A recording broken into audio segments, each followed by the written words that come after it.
Is it on? Yes, yes. Okay. Let me shout out.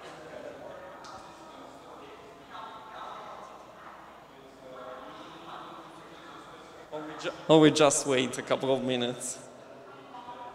Let people come back.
So this is the book that Kevin was talking about, Pirate Care, which has been published by Vagabonds recently. It's a very interesting book, and of course, I mean, the PDF is also available, but have a look at it. Yeah, not by accident.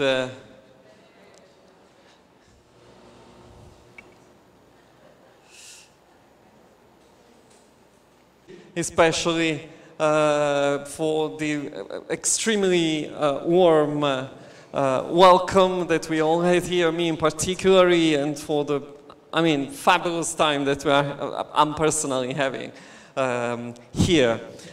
Of course, I'm very honored to present all these specific things I'm talking about. So, in the Toolkit of Care project, as I said, I'm responsible for the fourth group, which is about archiving and publishing.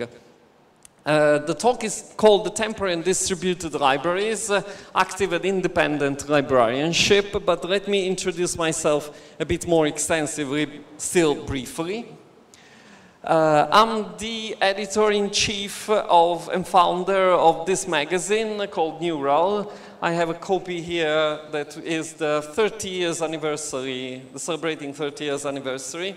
I'll circulate it later because I think it's a bit distracting, I hope at least. This is the very first issue, published in November 1993, and this is not the last one, but of course, the one celebrating 30 years, we were particularly happy about it. Moreover, I'm quite into publishing. I published this book in 2012 called The Post-Digital Print, The Mutation of Publishing since 1894. It was freely downloadable even before it was printed. Still, it's freely downloadable in English. There is also a Chinese edition, which has 2 small extra chapters. Yeah, it has been translated in a few languages. The Chinese edition was published in 2022 and has 2 extra chapters. And most recently, I've published this new book called Tactical Publishing, using census software and archives in the 21st century. It's 1 year old, published a bit more, published by MIT Press, but it's open access, so you can download each chapter, the full book, as you like. Finally, yeah, I'm part of the AMT. I'm staff at the Winchester School of Art, and I'm part of this research group called Archaeology of Media and Technology. I think that's it. Is it? Next, okay. This is let me explain what this page is about. And it's what I'm talking about today for the next more or less 40 minutes. It's about practices of archiving, not meant as simply storing meaning and publications, but of practices that activate somehow processes, hopefully. And some of them are not even intended in the beginning. So my daily practice with publishing a magazine, when you publish a magazine, you have constantly deadlines, and when you finish with one issue, you start with the next one. Sometimes I've reflected on things that happen in the magazine just later. This is something that happened in '97. I was part of the European so-called net art movement, the movement about internet art, and I was part of it, and we wanted to interview one of the artist groups, probably the most famous, the one that has been most celebrated later, especially by big institutions, speaking of which was Jody. Jody was a duo from Belgium, and they were quite tough, I have to say, especially in the relationship. They wanted to be anonymous in the beginning. I mean, you can still check their net artworks on jody.org. It was quite, I would say, even extreme, aesthetically speaking, practice, and very forward. We really wanted to hear from them, but we knew it was difficult to get an interview.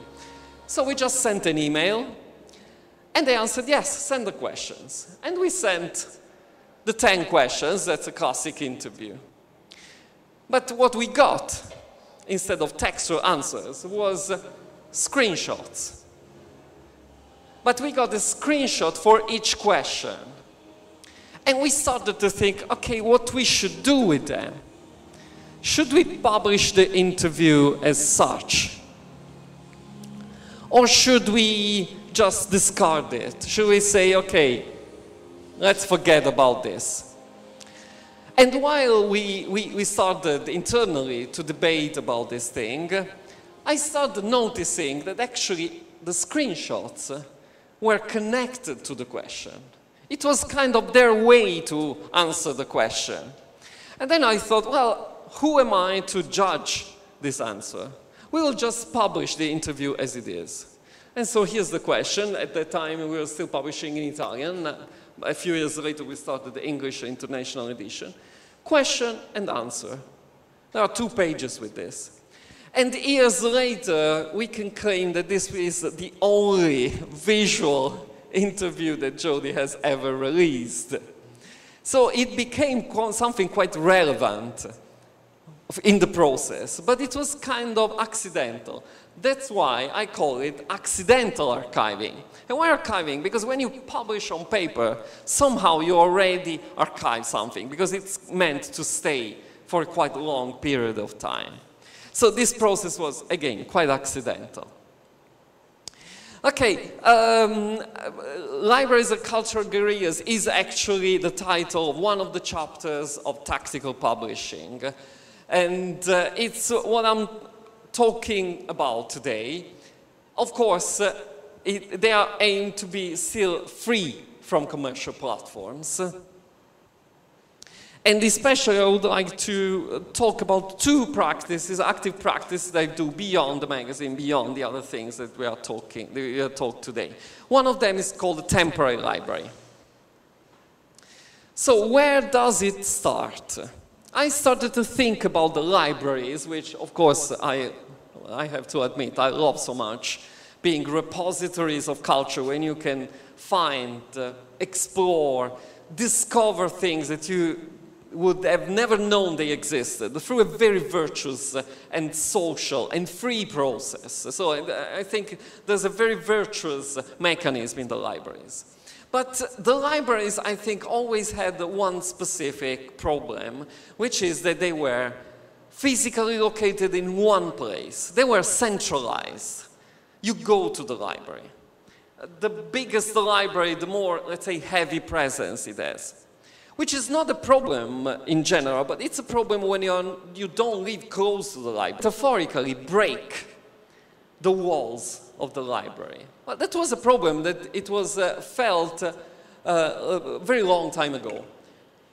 This is an example. It's in US. They were probably the first to think about the so-called bookmobile. This is a bookmobile from the 30s. It's a car, something like a van, from a public library, and it was meant to bring the books in the country for people and kids who were not using the library.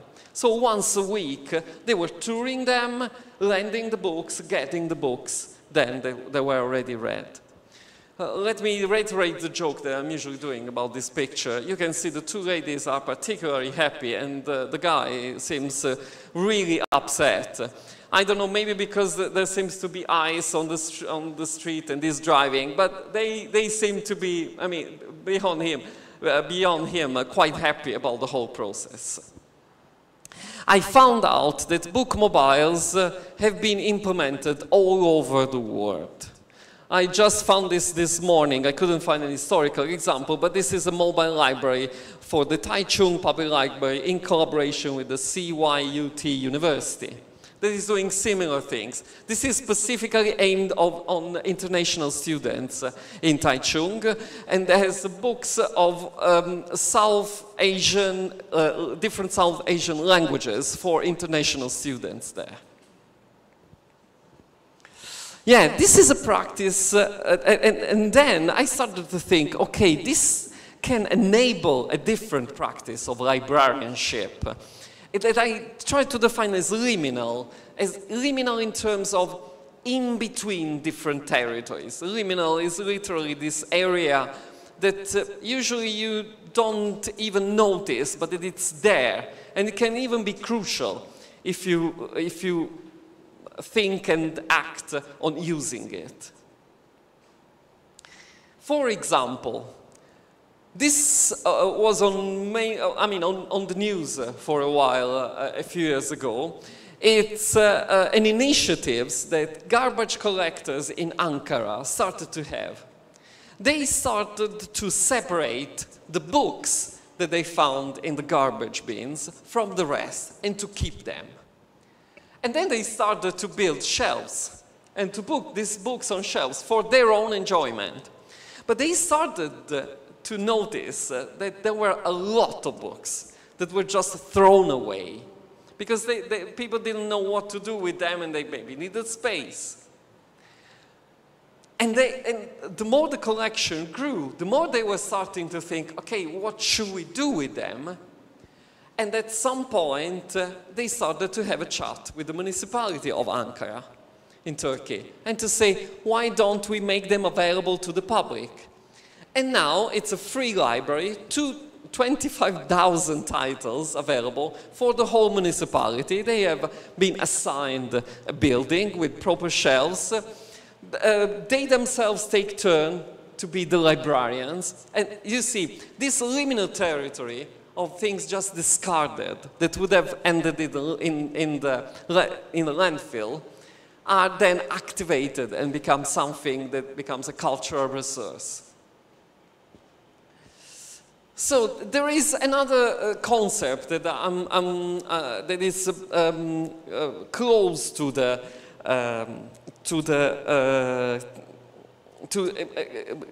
bringing the library somewhere else, and it's about and it's fostered by the mail art. No way to convince the AI that it's mail about the post and not about myself. Yes. Anyway, mail as a post, of course. I don't know if you're familiar with the mail art movement starting from the 70s. Yeah, it's very funny. But it was an art movement using the postal network. So, and it was an art movement that literally cut out all the institutions, all the major institutions, because it was all based on the process rather than on the object that you produced. Okay, in this movement, there has been initiatives during the 2000s, particularly one called the Movie Archives. Because the people particularly active in this movement have accumulated sometimes remarkable amount of cultural objects, of artworks. And then these particular initiatives for 1 year was soliciting them to move their own archives of these artworks somewhere that could be publicly available. Sometimes it was even just the bench near the house for 1 day. Sometimes it was a whole institutional room that was available for a few months. But I love the idea that these personal archives were then available for a limited amount of times, almost spontaneously. Okay. Then I thought about the concept of a temporary library for media art. I mean, you might guess how involved I am personally and how the magazine and the person involved in the magazines are in media art since a long time. And I was thinking, thinking on one particular characteristic, which is quite appalling, which is that for media art, there is no single library or official, institutional, major library that has a really good collection of print publications. There are many small archives, I'll go back later with the neural one, but they are just spread. So I was thinking how we can, and there's another very important characteristic, let me remark it, about the new media art especially scene, that has been relatively small, but very international, and very generous within it.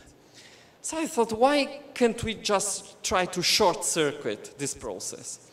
So in 2017, Transmediale Festival in Berlin was celebrating 30 years. No, yes, stay on that. And I started to think about this process to make a temporary library that would, with absolutely zero budget. So I teamed up with Annette Gilbert, an historian of artist books in Germany, and together we curated a list of 200 books, 200 publications. Some of them, I would say 1/4 of them, produced by the festival, and the rest produced by entities that used to work with the festival, let's say from the offspring of the festival. 200 publications. We ask publishers, artists, small institutions to donate them for this library. Out of 200, we got 170, which was already a big surprise for us and was again confirming this generosity of the scene. Then all the books were exposed. Transmediale cared about making this quite beautiful shelves, were exposed for the duration of the festival. Moreover, we produced, maybe it's the next slide. No, yeah, okay, this is the process. I'll show you in the next slides. We produce just an A4 leaflet with all the books that we got, that were donated also mentioning who donate them, also to credit them somehow. But what happened when the festival ended? Well, we thought also about that. We thought it was very important. And what happened was that Annette talked to the librarian of the University of Arts in Berlin, Universität der Künste. And we wanted to donate the whole collection to the Universität der Künste. And they were very happy about it. So, if you see the whole process quickly, from a zero budget, you count on the generosity of the different people, you assemble this cultural resource that is meaningful for the community. I mean, I was very surprised by the amount of people that was going to check the books. We had also tables here, so that, as you can see, people could just start to check them, to take pictures with the phone of the parts that they were interested to. And then you transform it into a stable resource in the library. This is the main concept of the temporary library. There's a bit more. Let me just go quickly through the next slides. Yes, yes, it's a stable resource. Yes, this is the other part. It's a stable resource, and we ask the library to archive it as a special collection. Why? Because the idea is that if an event in Germany in the future would ask for the library, let's say there's a new festival in Munich, and they would like to have the library during the festival, the library of the Universität der Künste should be just open to enter a dialogue with them. And if they agree on it, the library can move to this festival and then back to the library that hosts it. That's why it's temporary in all respects. Okay. Yes, the next one. Yeah, I mean, this is another scene, but I've already explained what it was about. And this is the flyer that we produced. It was 4 pages, the catalog, more or less. Okay. Yeah. Let me just point that the library at the Universität der Künste was so happy that they made an exhibition of it, of the temporary library, before they archived it. There were a few others that I've done over the years. Let me just mention all of them. The temporary library of Latin American and Media Art in 2017 in conjunction with ISEA conference that was co-curated with Andres Burbano. Let me just mention one thing here. Every time I make a new one with somebody, there are some exception. I mean, I'm extremely happy of the processes, of the social processes that enables. This was an international conference in Manizales, in Colombia. And there were people coming from all over Latin America. So I started to ask them to contribute to it, together after making the selection with Andres. And some of them, but you know, in Latin America, shipping is not a trivial process. Sometimes things get lost, or it is very expensive if you want to use a courier. But then social processes started, like friends started to say, oh, instead of shipping them, since you are going to the conference, I'm coming to your house, giving you the books, so you bring them in your luggage. And this happens quite a few times.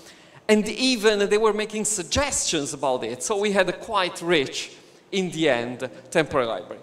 Again, donated to the, sorry, no, I skipped the donation, to the Universidad de Caldas in Manizales. This is temporary library of Portuguese in Media Art, together with ExcoEx Conference 2017, co-curated with Luisa Ribas and Miguel Carvalhais. Here the students devised the shelves, the temporary shelves, and they devised them in a recombinant way. So basically here these small shelves are on a recycled wood board that has holes, so possibly you can reconfigure the shelves in any way you like, and so move the books as well.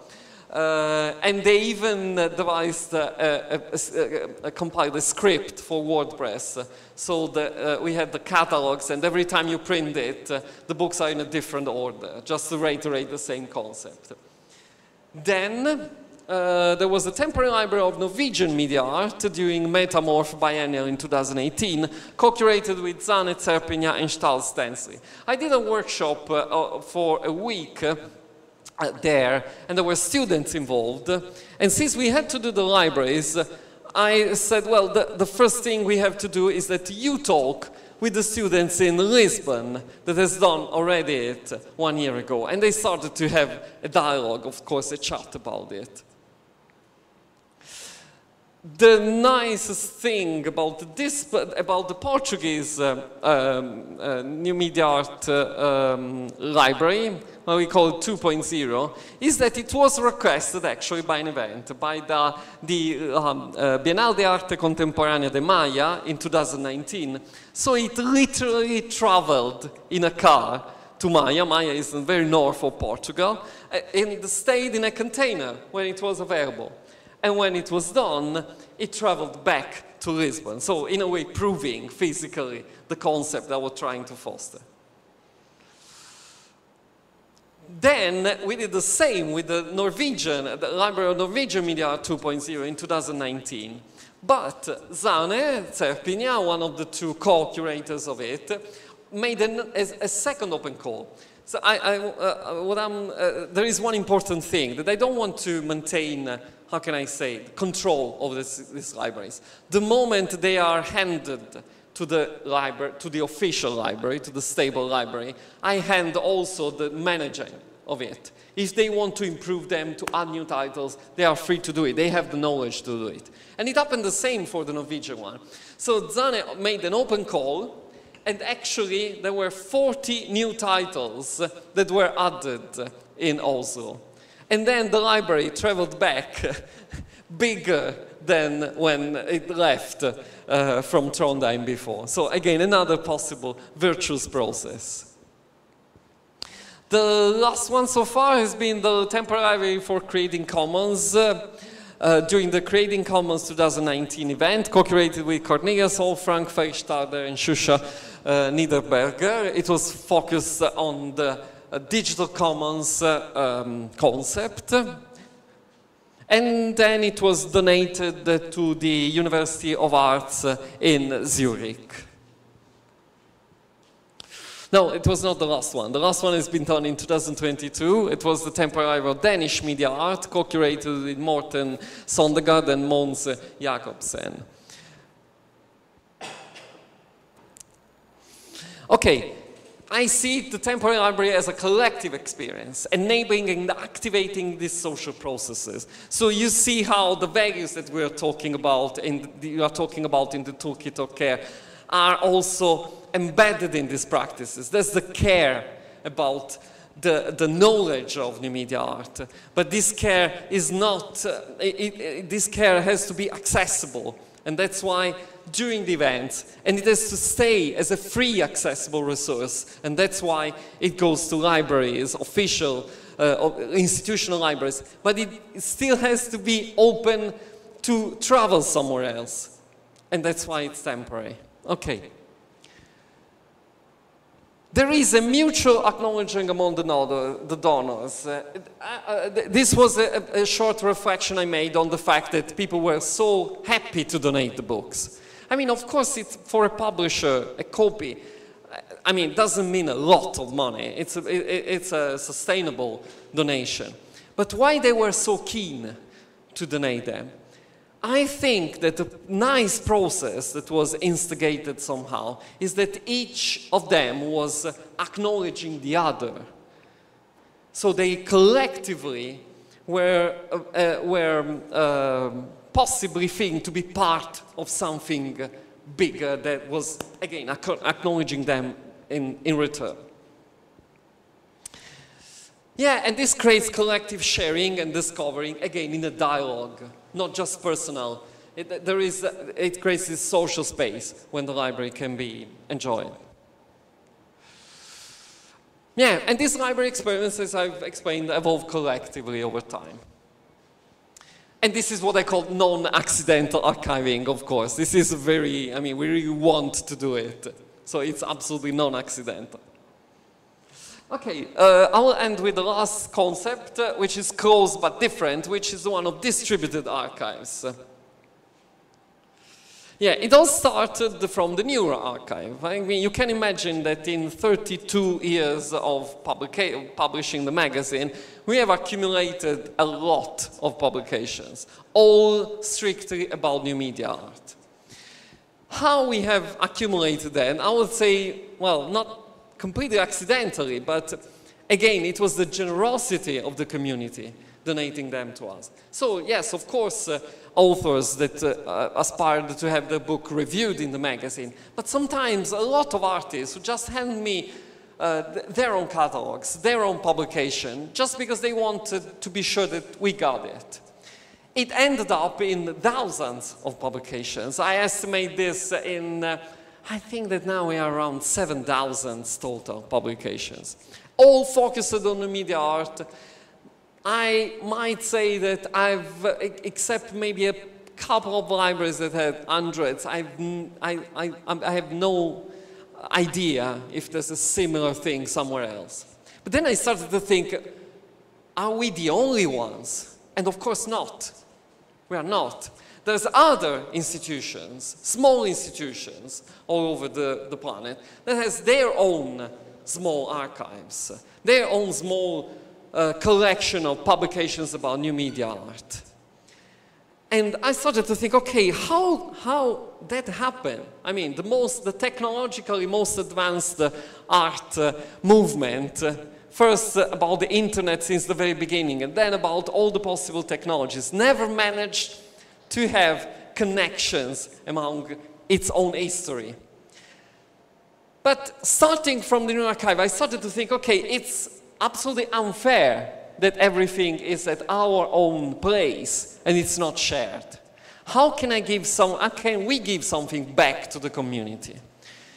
The main idea, I mean, the most obvious idea was to create an accessible, to donate it to a library or create a library. But I mean, in southeast of Italy, that's very complicated. And especially, it's very possible that it won't last after a few years.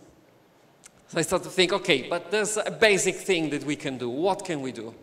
Actually, what can we do was to share the catalog of the publications. And that's what we started to do. But we were inspired, and here we come with the Pirate Care, by Marzo Mas. Marzo Mas is one of the person behind the Pirate Care book that Kevin brought before. And this was a sentence that is published there that was particularly inspiring for me, which is, when everyone is librarian, library is everywhere. Which also hints about the fact that we have become unaware librarians. If you look at your own computers, you have a whole world there that you have archived over the years, and you are somehow taking care or not of it, but it's there. And then the library is everywhere. And this was particularly inspiring for me because it meant doesn't have to be in one specific place, doesn't have to be in one building.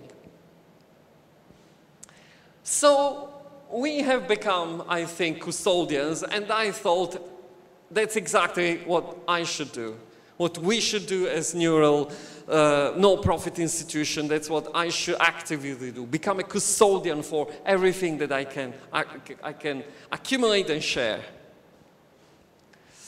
Again, so that's why I started to activate the possibility of the Neural Archive. That's what I was mentioning before, a whole galaxy of small institution libraries, sometimes private collections. And these collections are not indexed, and they are not present in any form in other than their physical one. What I mean is that you can't find the Neural Archive collection in a library catalog, and nor you can find the Intercommunication Center in Tokyo collection of publication there. And you can't find it, I mean, I can go on for quite a while.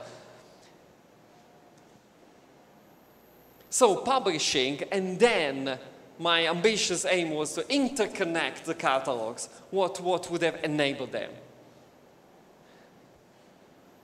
Yeah, interconnecting them through a very simple vertical search engine. I will I will elaborate this in a minute. Again, there is a mutual recognition then of the respective collection, but also shared responsibility. My idea was we create the digital catalog, we push others to create their own, and then we connect them somehow.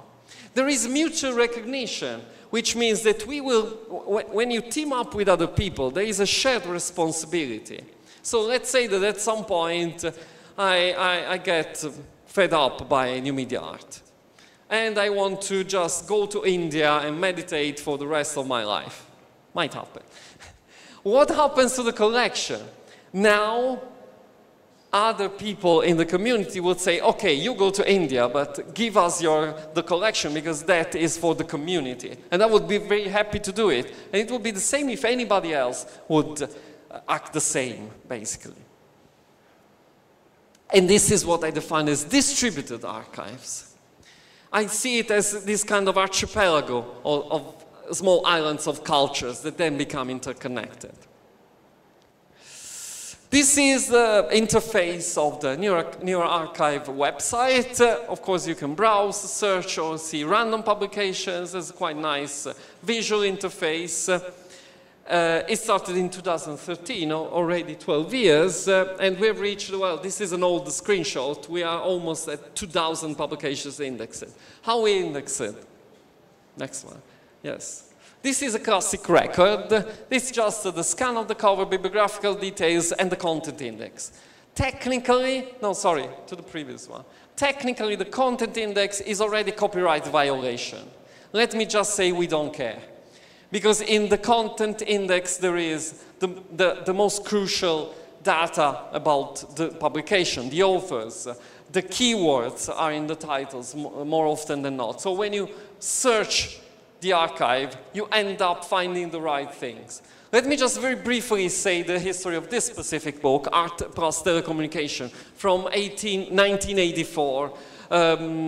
Published by Western Front and Brix. Western Front is in Vancouver and Brix was in Vienna. It's one of the very early books about art and communication. There are plenty of experiments made over telephone lines with audio, video, and print. And I didn't have a copy. But I knew that the person who actually is Elisabeth Grundmann, part of one of the most famous radio art institutions, Kunstradio in Vienna, had one. And I was having a residence in Vienna for a month, and I wrote Elisabeth saying, I don't really know if you have copies to spare, but I would really love to have a copy of it. And she said, also other copies of other publications that she had. And she said, okay, let me see, let's have a coffee and see. And she came to the coffee bar with a bag of books, and I was, of course, very, very happy. And the first one is exactly that. And I said, hey, Elizabeth, you are great, thanks for that. But how did you find it? And she said, look, you know what? We have a warehouse, a small warehouse with all our publications. And I remember there was an unopened box at the very end of it. And I went and I opened it, and they are all Art plus Telecommunication books. So we have 30 of them. And I said, Jesus Christ, this is great, but that's exactly what happens with institutions. It's what I called in the book, sleeping knowledge. It's there, but it's not activated. But through this process, it went there. And then she decided, after a chat that we had, to send the remaining copies to libraries all over the place that had good libraries where people could have found it. Okay, distributed archives are meant to be polycentric system. I've learned this over time. It's a concept that I really like. Polycentric systems are systems where each node of them has equally the same weight, the same importance as all the others. So there's no center, but there are more centers. Why we call them centers? Because we call centers those that we think are strategically important. And all of them are strategic and important here. Okay, and this is, I think, the last one, but it's a thing I'm particularly happy about. It's from last year, and it took only 12 years, but in the end, it happened. We were able to technically implement what I was talking about before. So, a small engine, search engine, that searched two archives together. So I had a one-year residency with V2 last year, which was the residency, let me mention it, dedicated to Adrian Jansen, who was the founder of V2, who died a few years ago, so that now there are residencies dedicated to him. I wanted to mention him again, not only because he was a great person in many respects, but also because he was the person that brought me to Taipei in 2007, so there's one more reason to remember him here and now. How does it work? Very simply. We, during the residency, we hired a person able to program and intervene in the two websites, the Neuro.it and the v2.nl. And now, if you search the V2 website, you have, with some keywords, you have results also from the Neuro website. And you can click on them and end up in the Neuro website. And it's the same if you search a new website, you have results from the V2 website. So finally, the two archives are interconnected. It might sound trivial, but I can tell you there have been quite a few projects over the years, even with big funding, that failed. Because they were trying to connect the incompatible standards of databases, a kind of top-down approach. And instead, we made a bottom-up approach. The process is just scraping the data from the two websites and then offering this service. It's a working prototype. Of course, I mean, it's working quite well. And of course, we would like not to stop here. And we're already in dialogue with other, especially small institutions, to include them, and then to have an extended search. At the moment, our two websites, I mean, we have almost 2,000 records plus 7,000 web pages, and the V2 website is comparable. So it's quite a substantial amount of information. But again, the aim is to extend it, especially to peripheral other archives. And I just want to remark one thing, that the process here is to find the information that you like and you need, but you don't go through any commercial platform. You don't need to go through Google or any other commercial tool. You just team up and interface the different archives, and then you can search all of them at once. Let me end, this is the very last one, with a notion that I tried to make from print on tactical publishing. That the librarian, the custodian, would then be elevated to shamans of knowledge. So to interface, human interface. Shamans here as a metaphor more than a literal concept. A person that is able to mediate between different entities, knowing their collections in such a way that they can guide others to discover new collections and create new social and cultural relationships. And that was it. Thank you very much. I don't know if we have time for questions. No, we don't. Okay, then we will have private conversations.